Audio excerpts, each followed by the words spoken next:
Welcome to the Frozen Diner. This is BeefCakeYeti. This episode I'll be playing some Rogue Legacy.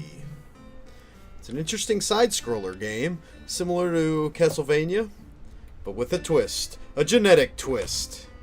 Yes, you get to choose your offspring and the genetic traits they have. Right now this is a castle layout there that I was going through. Let you upgrade your abilities.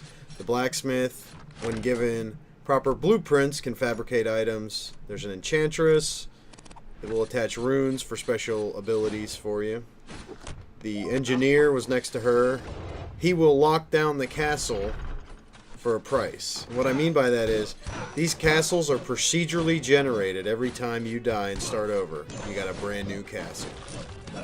Sharon was guarding the door as the psychopomp that we all know and love.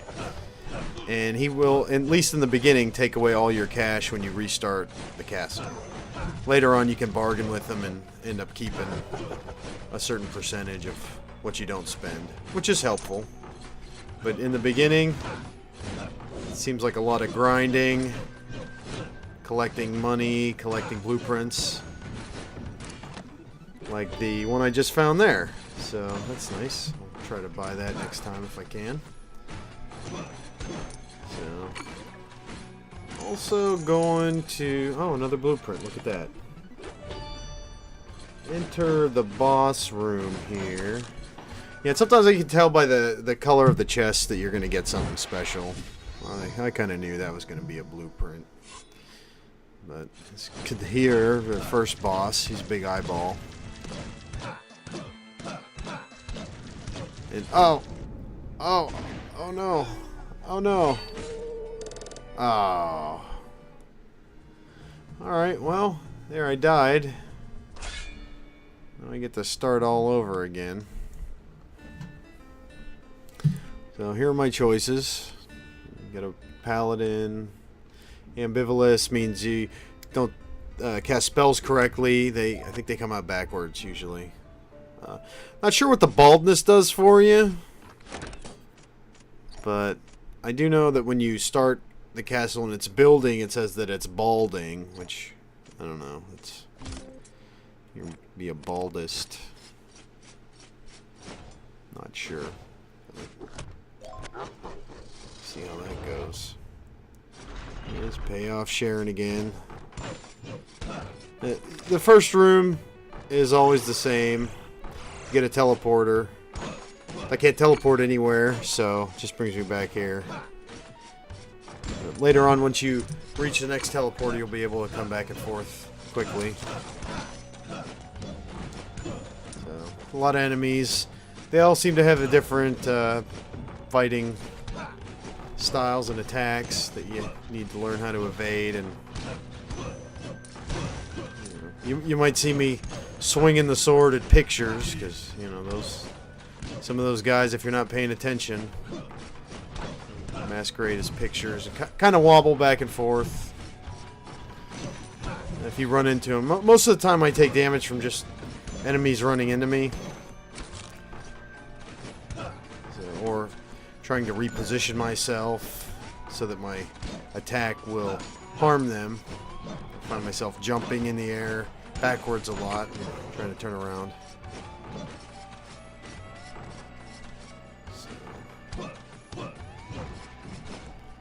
Oh, here's a tough one.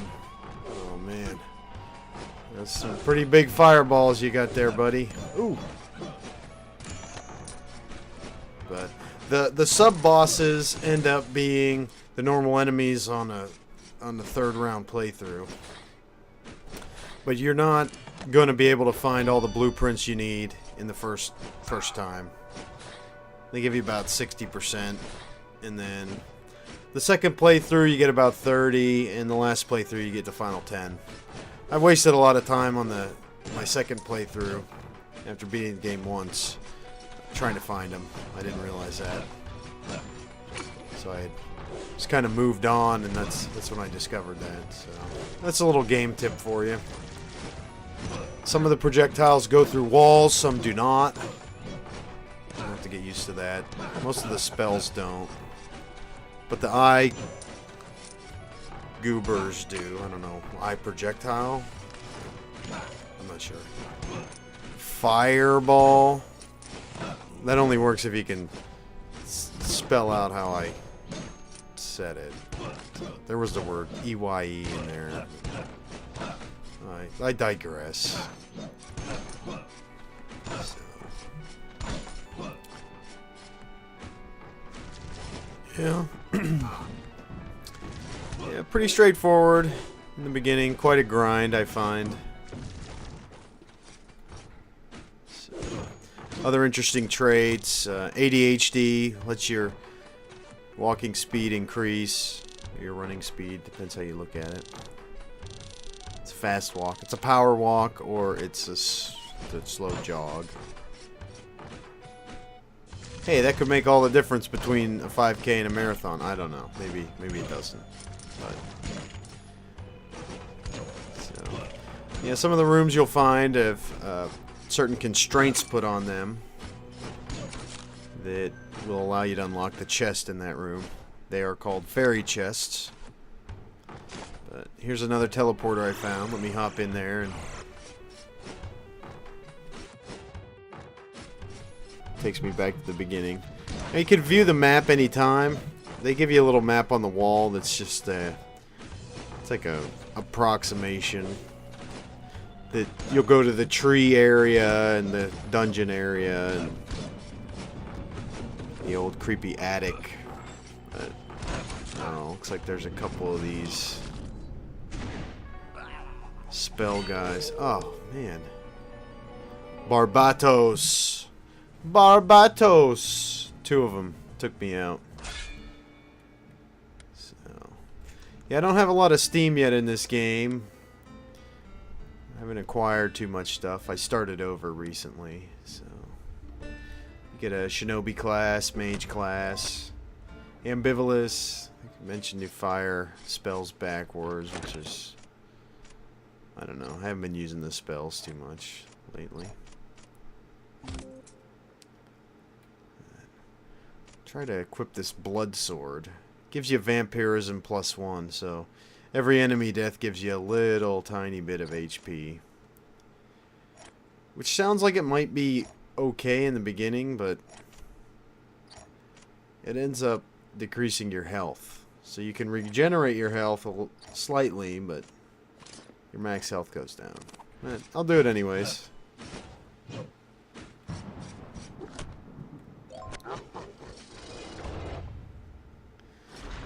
And you start to see much better effects once you get the whole suit. And some of the capes are pretty good. You can attach the runes to any of the items that you already have, but you have to pay for the rune to unlock it, and then you can equip one. So I have a couple on right now. One that allows me to dash. That's not a native ability. One that allows me to double jump.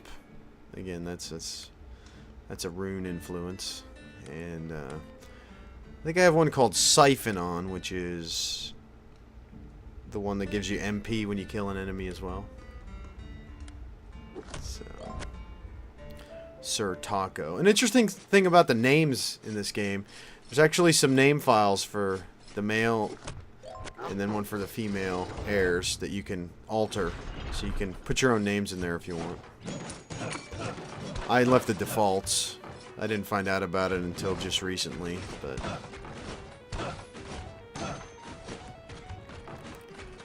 let's see. Yes, a little back and forth on some of this for now. A couple other things that really showcase traits of eidetic memory will allow you to remember exactly where the enemies are on the maps, which is a nice feature. You also have another trait that you don't remember where you are, like Alzheimer's. There's a nostalgic one where you're reminiscing. Hypochondriac, whereby you exaggerate greatly on damage taken, things like that, so. Other ones where you MP and HP are switched. Which is, I don't know. I end up not using much in the way of magic, but I feel like your best defense and best offense in this game is a good... ooh! Yeah, I missed that jump. Oh, Night Cape, though. So... ooh! Did it again! Ah, son of a gun. So... I currently have someone who is nearsighted right now. The periphery of the screen is fuzzy. You can still see, but a little disorienting. Vertigo really throws me off. The whole screen is upside down, so you're running on the ceiling.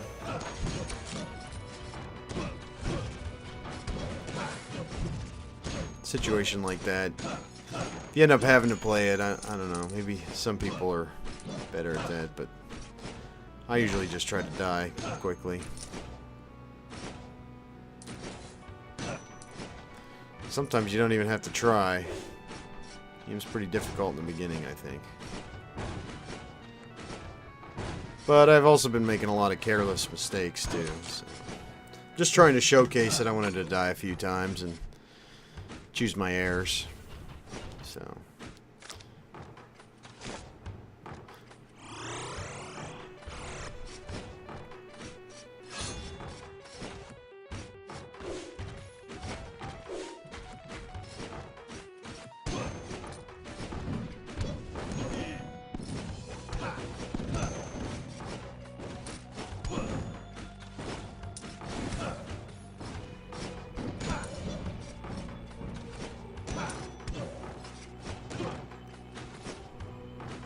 so this is a fairy chest in here, so now I have to get to the chest without taking any damage. I'll try it. Oh, look at that. Alright. Yeah, so I get a rune, which I can purchase to have made equipable on an item. The set of runes is the same for all items, so you can link together multiple effects. You can have like 5 double jumps, so quintuple jumps if you want, or 5 dashes. What have you? A dash and a jump, vampirism, however you like it. Prioritize it. It's a little boon, it's a little help. I think your biggest thing is maybe stats and equipment. Having a good amount of armor on, good attack, good health. So this is another entrance point to like the attic style, called the Maya. I'm not ready for that right now. Go in there, but all the enemies are going to be really difficult. You pause the game, you get a little bio. You can use the map.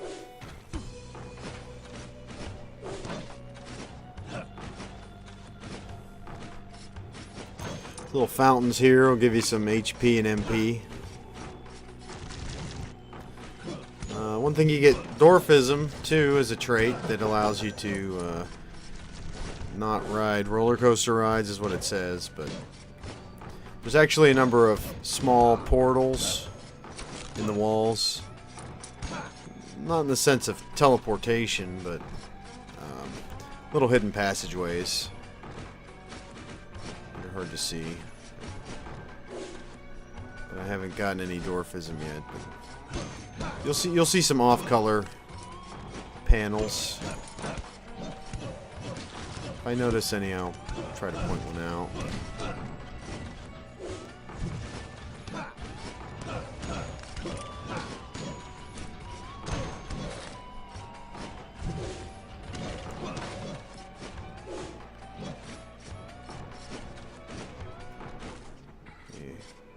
tried to do Faro 2, but it doesn't work. That only pushes away projectiles. It may kill some small enemies, but definitely not those ones. I need to have some kind of like enemy seeking trait to get that chest. Or an axe or something with an arc to it. You go through walls. Oh. I think the spikes killed me, but could be wrong on that one. I'm going to end it here. I just wanted to showcase this a little bit. Game's got a pretty decent amount of replayability, and you know, get to pick different characters, have different things. So, as for now, BeefCakeYeti signing off.